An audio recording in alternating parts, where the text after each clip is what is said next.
So my second name is Selvaggini. In Italian means like a little savage. So all my friends used to call me Selvaggio, or like savage in this case.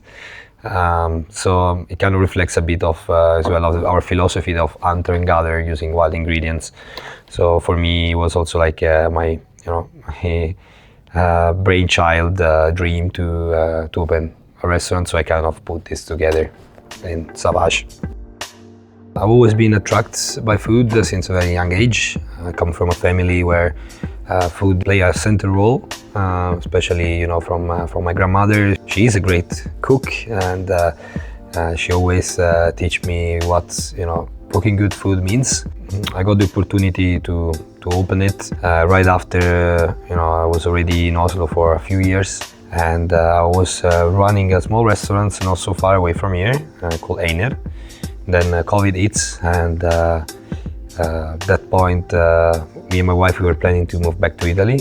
We didn't have much, and then I got approached by the team that was planning to open this hotel, Riviera, to have a chat. They invited me to see the construction site, and I saw it as an incredible opportunity for me to finally have the chance to open my own restaurant. That is a angle for many chefs, and I was lucky enough to get that when I was 26. So for me, it was an opportunity I couldn't miss.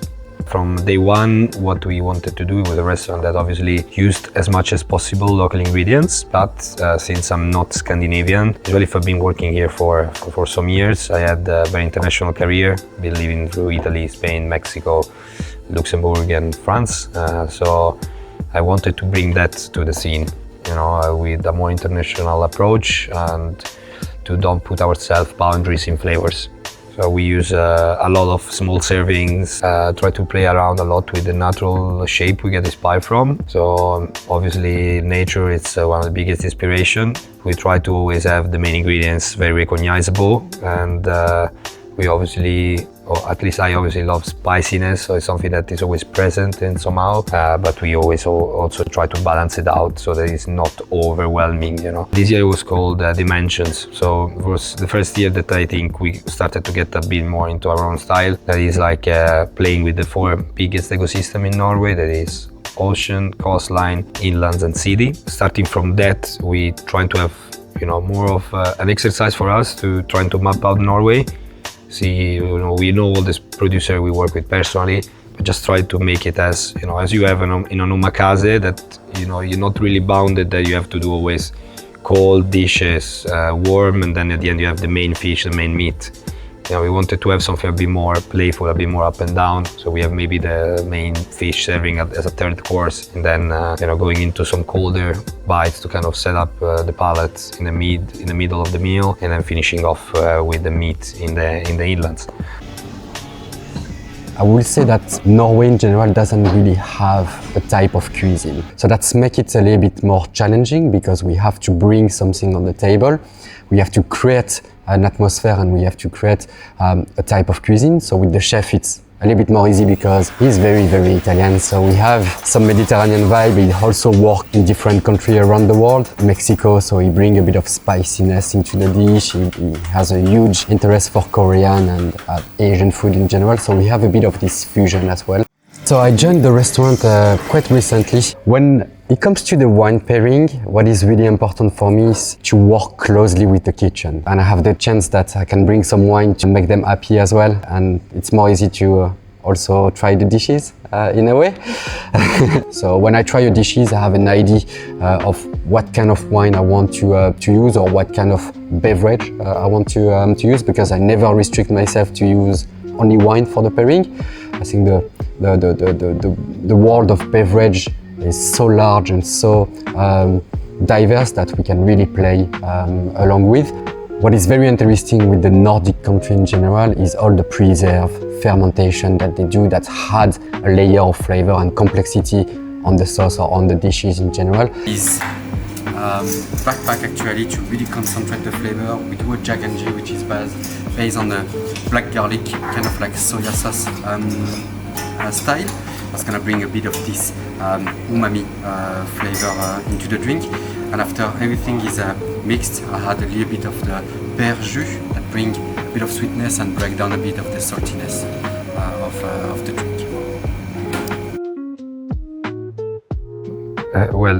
My career before I met my wife and I had a daughter, for me was everything, you know. Then when I met her, you know, obviously you start to kind of change vision of life a bit, but still career for me it's very important, and my biggest goal has always been earning a Michelin star, you know, to start with at least.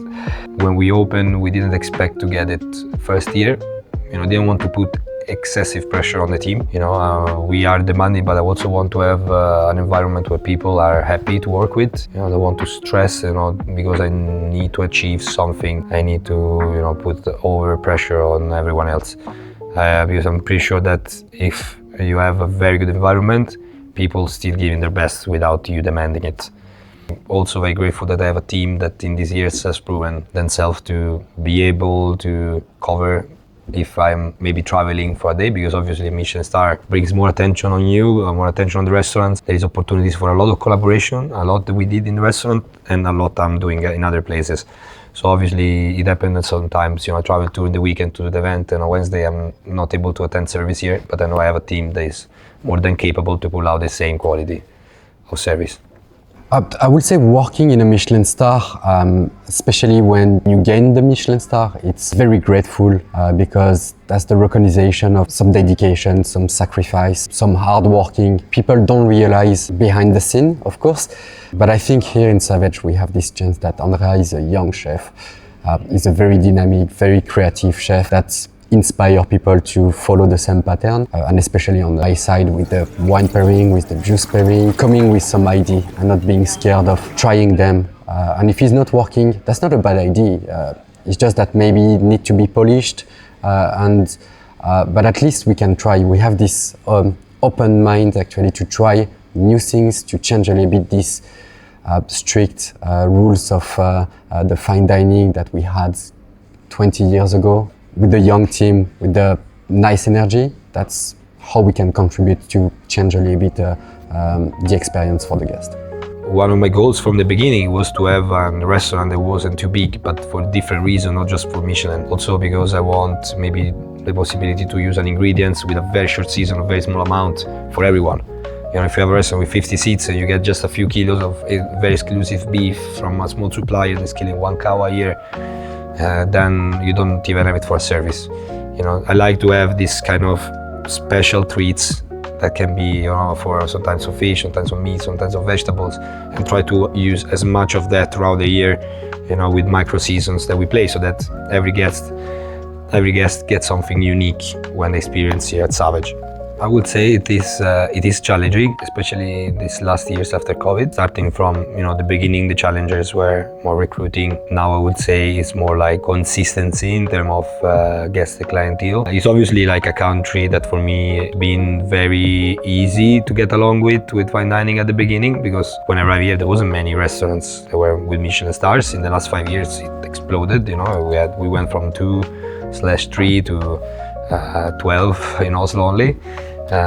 So definitely it's a culture, it's a country where it's very exciting to be part of because it's growing. But I also see there is like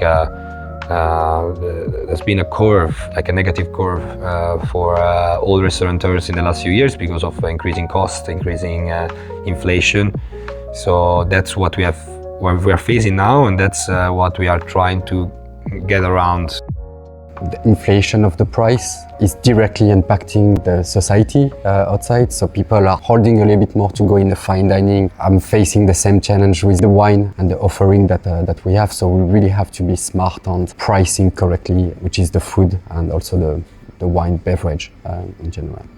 One is the financial aspect for a luxury restaurant, starting from staff costs. Like staff in Norway comes for a high price. like, you know, with reason, because it's an expensive country to live and it's hard work that goes into restaurants. So nothing against that. I think sure, like a work week of 37.5 hours, restaurants where you need a lot of hands inevitably to like attention to the small details, to make sure that you have consistency every day and to have a proper service. So front of house as well. It goes from the price of the bottle of the wine, for example, like there is like 2 times the price. It's not because we want to make sure loads of money on it, but it's because obviously there is a lot of work behind it to build up the cellar, to have the staff that make sure that every single step from when we get the bottle of wine to when you drink it, it's top notch. So definitely make sure that, you know, you have the right cap financially to have enough revenue to cover your salary and your cost, and you know, make sure that you're profitable. And secondly is maintain and create a restaurant that is excited enough for guests, you know, not just today but tomorrow and in the future years. People can see fine dining and Michelin star restaurant as something quite strict and not really relaxing in a way. And I think in Selvaggini we try to break the ice at the beginning. I think that's important things to do in fine dining. Also because I think after COVID situation, people want something a little bit more light. Out there is not really easy for everyone as well. So when they come in a restaurant, it's a proper moment to enjoy, celebrate. And I think fine dining should be a celebration. I thought as soon as I stepped down from the stage of the Michelin, the first star, I was like, I want a second. But obviously, one thing is ambitions and one thing is reality. And we know that, you know, we are getting more and more consistent, because I think the key is always consistency in this kind of restaurant. It's great if you cook amazingly one day, and if the day after is not as good as the last day, it's not going to be the same. You're not consistent. So what we are doing right now is just to get consistency day in and day out, the highest possible. Well, there is 2 sides actually when you gain a Michelin star. Of course, when people come because you gain the Michelin star, they have a little bit more higher expectation. So there is a little bit more pressure on delivering, having the consistency that you don't really have at the beginning when you don't have those rewards. So I will say that it's not a burden, but it's a responsibility.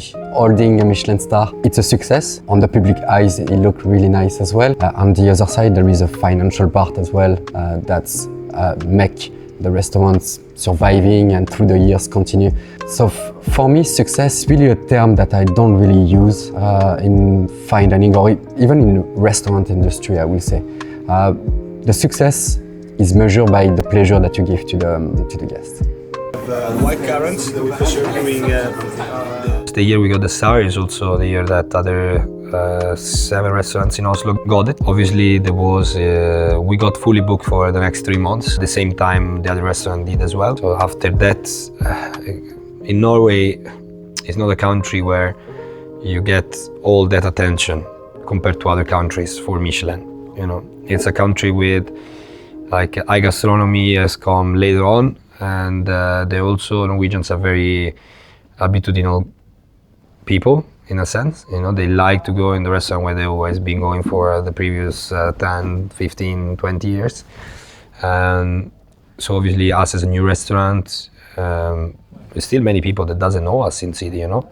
We are doing a lot of work to get more and more known within the everyday persons, but definitely help out a lot. You know, we've been able to price ourselves on a more reasonable price. It kind of allowed me to do the kind of cuisine I wanted to do, because if I couldn't get the star, probably have to kind of, you know, how you say that, I would have to compromise more.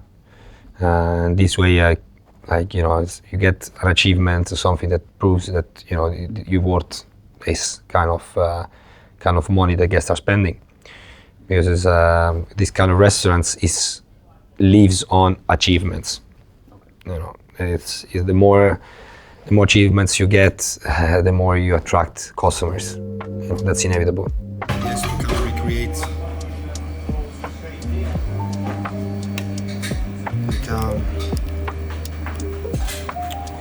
the tourbouche. I can say that there's more and more ratings coming out And honestly, I think not everyone is following them, especially in Norway. Like sometimes it's better to get a great review on a Norwegian newspaper than scoring on some sort of list that maybe just foodies are into. Definitely the goal is to get again a social media manager. I think that's important. Communication, marketing nowadays is crucial.